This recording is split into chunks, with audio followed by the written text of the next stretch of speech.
Hi there, welcome back to my channel. My name is Vero and today we are setting up for the last, yes you heard right, the last month of 2023. Cue All I Want for Christmas Is You by Mariah Carey. But before we get into it, a quick flip through of my November spreads, a very fun pool theme that was super relaxing to illustrate, not to mention so ridiculously easy to do, and the result is really stunning. So if you're looking for something like that, check out my November plan with me. This month I'm shaking things up one last time with a fun Dutch door spread that I've never used before. This theme is going to be a Christmassy theme with a very fun surprise at the end that you'll definitely want to stick around for. And it's not just bullet journal related. You could also use it for some Christmas cards. To start my spreads this month, I'm copying Papu Rothy's idea of having the lyrics "All I Want for Christmas Is You" on the front page. It'll help with the flow for my subsequent spreads. You can see the scrap paper that I doodled a few Christmas inspired florals, and these are the ones that I'll be using all throughout this month. I keep them just above my journal so that I can refer back to the illustrations if for some reason I get a little bit lost and need to have a look at the designs one more time. I always start with one color first and spread the colors designs all over the area I want to cover before going in with the next one. I try to space the designs out somewhat evenly across the surface, but I'm not really strict with it. Sometimes it works out nicely and sometimes things will overlap weirdly, but it's totally fine. We've got the typical holly leaves first. I've also got some of the ones that I usually do, including the rounded leaves and some pointed leaves as well.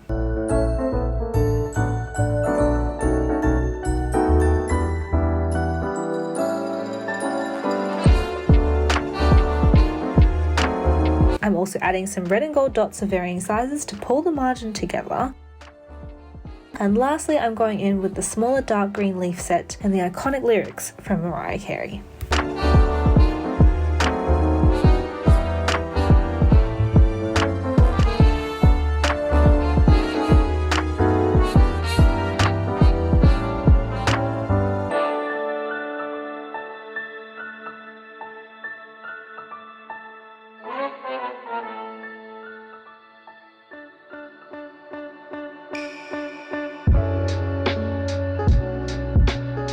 Moving on to my official cover page, I've traced out in pencil the look of the two baubles that I'll be filling in. I've done it in pencil and I'm not too afraid of using the Crayola super tips over the pencil because you can easily erase the markings afterwards. One thing I am paying attention to though is the placement of the leaves on the left side of the round bauble. The reason is because it overlaps on the second one and I want to try my best to make it look like they are two separate baubles instead of blending them together. I'll do this by putting different leaves in the other bauble that are touching the same edges. Unfortunately, I don't think you can tell what it looks like until you've erased the pencil, so luckily for me it looks alright. I absolutely love this effect with no harsh lines. It's definitely been a trending theme in my journal for the last 4 months. I add a small gold cap to each of the baubles and then string them up to the top of my page.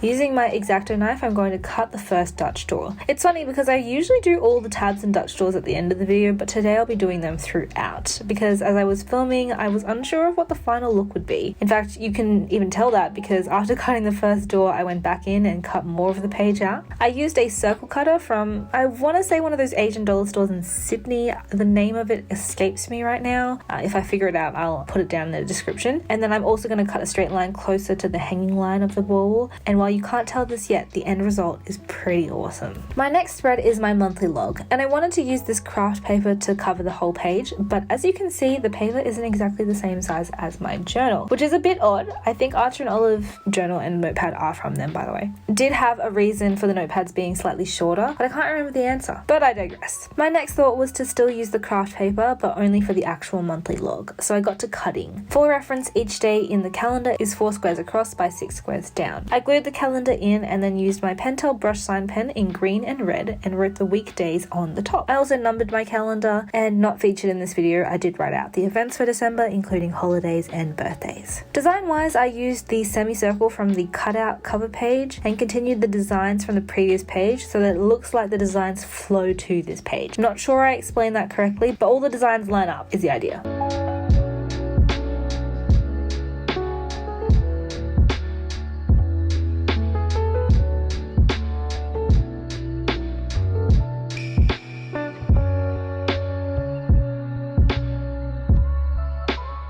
I cut cut the next Dutch door. So for reference, I used the cover page's straight line and counted 2 squares away for the next door, and then 2 squares for the subsequent doors. And if I had planned properly, the last page would also have had a margin of 2 squares, but it only has a 1 square margin. That was unintentional. It's the price you pay when you don't completely pre-plan before you film a video. I am, however, lucky that all of my tabs or Dutch doors end up fitting into the spread. Otherwise, I might have had one extra and it wouldn't have fit, and then it would have been all out of whack. I will come back to my monthly log a bit later, but let's move on to the habits page. This month, I don't have to be as selective with my habits because I'm using one vertical habit tracker, whereas last month I needed exactly 8 habits to track to fit on my page neatly. Because I'm filming this video early November, I'm still unclear of what my habits for December will be, but I'm assuming yoga and swimming will be there as always. No funky design for the habit page because the spice comes from my to-do page. In that original photo that inspired this theme from Pappy Rofi, she has a spread that has paper from a book on it, and I thought it was a great idea. I've been using the same book for all of my book paper all year, and I've previously featured it in June, I want to say. The book is The Fault in Our Stars by John Green, and I will continue using all of the paper from that book until I'm done with it, and then I'll pick another book. When the paper is too small for my needs, I cut another sheet to the same dimension and stick them together. It definitely does the trick, and I don't worry about the sentences not making sense because most of the text will be covered anyway. Although I did hear a story from Jack Edwards where he posted a photo to his Be Real of a page he hadn't read and it had some questionable text on it, probably not suited for his audience, which I found absolutely hilarious. I haven't read the pages I'm gluing down, so I'm hoping that doesn't happen to me, but from memory I think this book was pretty tame? Question mark? Anyway, once glued down, I cut away some excess paper, and then I got my next coloured piece of paper. This colour is from the 2022 winter launch from Archer and Olive. They released this really pretty notepad with a stunning green, and it fits perfectly with my theme this year. I cut out 2 narrow strips from the notepad for the 2 categories of tasks I think I'll have in December, which are personal and VeroBujo. I've taken out my work tasks and my to-buy list because I now keep work-related tasks in a separate journal at work, and I'm trying to stop spending so much money on random things that I don't need. After playing around with the placement, I stuck my 2 strips down and wrote out personal and VeroBujo with a white pen. You may be wondering if black pen sticks out on this paper, and no, it does not, but I do have the adequate white pens to write my tasks down, and you too technically see the black pen if you only have that as an option. Now at this stage, the pages weren't really fitting in with my theme. I mean, you can see the cover page designs, but it wasn't enough, so I added a few layers on the book paper and I felt like it really tied everything together nicely.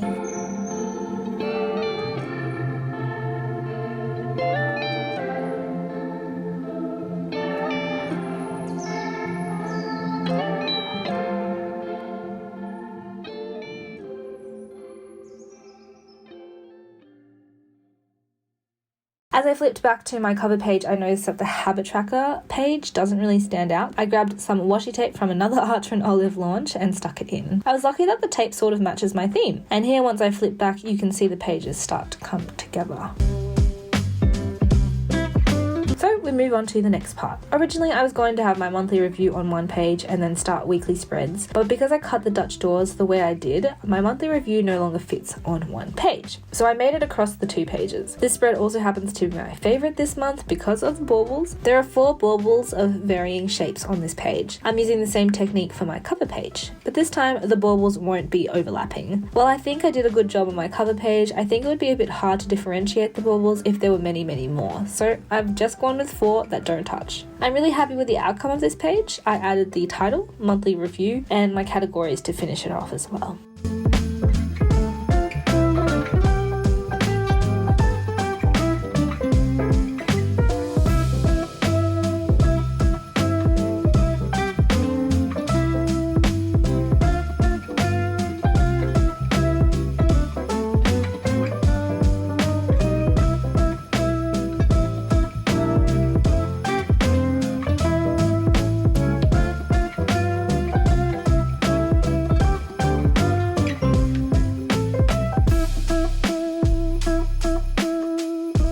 Finally, although no, it's not the last item of the video today, I'm moving to my weekly spreads. I cut my Dutch doors and started my designs again. They are similar to the cover page.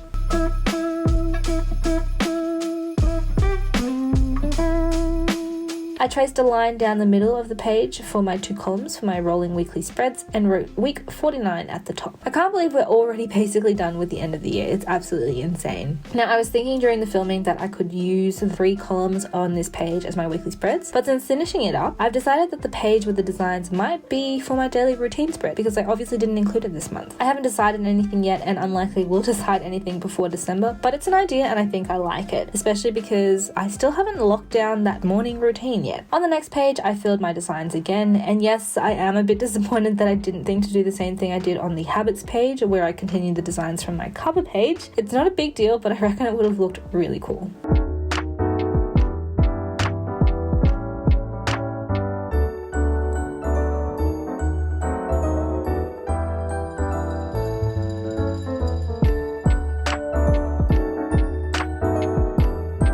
The last touch door and coloured the border in a light green, traced a line down the middle, and my weekly spreads are done.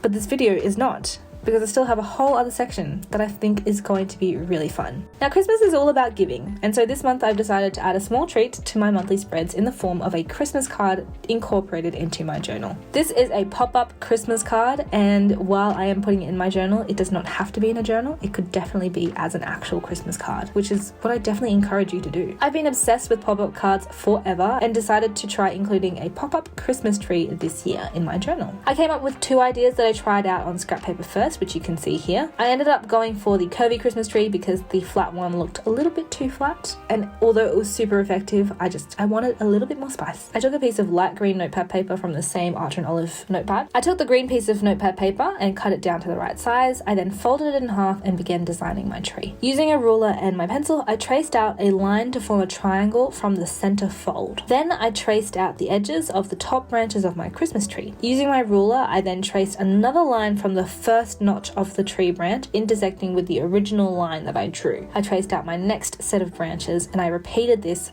another 2 times. Now, I did this unknowingly at first, but the spacing between each row of branches is about 4 squares. When I got to the bottom branch, I made a few mistakes, but I rectified it so that I would have 4 layers to my tree instead of 3, and I made sure that the 4 square spacing was maintained for all of those rows. Because when I did the tester, I didn't maintain this and it looked a little bit off, so it's important to keep the same spacing. I also cut a straight line at the bottom for my tree trunk. With my X-Acto knife, I cut all the notches and then started to carefully fold each row. Now, you don't want the folds to be in one straight line, otherwise you don't get a really nice tree effect. Instead, fold slightly in from the previous fold. Again, I'm not sure if this makes sense, and I hope the video does reflect what I'm trying to explain correctly, but when you folded the branches and you open your card, you should have visible distinctions between the layers of your tree, and you do so by folding away from the previous folds. I then made sure all of my folds were secure, and actually it's here that you can probably see what I mean by moving each of the layers of the tree a little bit so that they don't all intersect. And then after doing that, I opened it up and added some darker strips of the colored green paper to the border. This part is totally optional, but I had a few strips left over from my previous page and I didn't want to throw them out. We love to recycle. We love to reuse. We love all the re's. I stuck my card down with the center fold aligning with the fold of my journal and stuck one side down first. Now, this is important just so that you make sure you get the spacing right. And once it was in, I then put glue on the next part and then closed my journal so that it all came together. Then I wrote Merry Christmas, added some cute baubles, and voila, a Christmas tree pop-up card. I hope that you can tell how cute it is, but the angle might not reflect that. But this is a really nice way of adding a little bit of spice to your next Christmas card.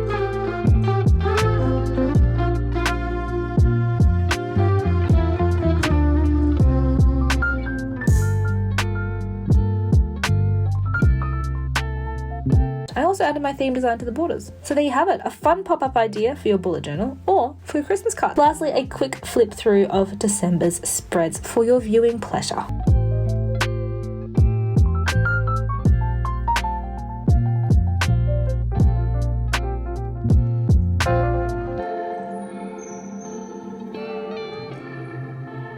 I hope you've enjoyed this video as much as I have. If you're looking for some more December inspiration, you can check out my December 2022 bullet journal theme. And otherwise, I'll see you soon for my 2024 bullet journal setup.